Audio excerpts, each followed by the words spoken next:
আজকে রান্না বান্নার মেনু কি হচ্ছে তোমাদের সাথে শেয়ার করছি। দেখো চলো আজ কি হচ্ছে দেখি।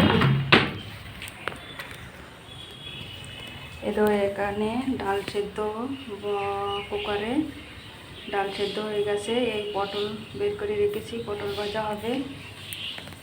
আর উচ্ছে উচ্ছে চচ্চড়ি হয়েছে। আর ভাত হয়ে গেছে। আর আমি আজকে ডিম আলুর ডালনা করছি। দেখো কষাচ্ছি ডিম আলুর ডালনাটা। এর ভিতরে একটু সয়াবিন দিয়েছি, সয়াবিন দিয়ে ডিম আলু দিয়ে ডালনা হবে। এই যে ডিম,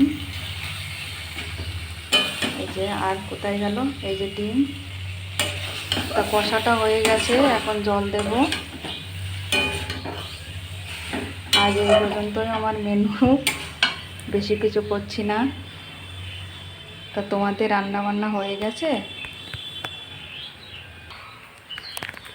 তো তোমাদের রান্না বান্না হয়ে গেছে বন্ধুরা? আমার আজ এই পর্যন্তই রান্না বান্নার মেনু। তো আমার রান্না বান্নাটা কেমন হয়েছে একটু বলো।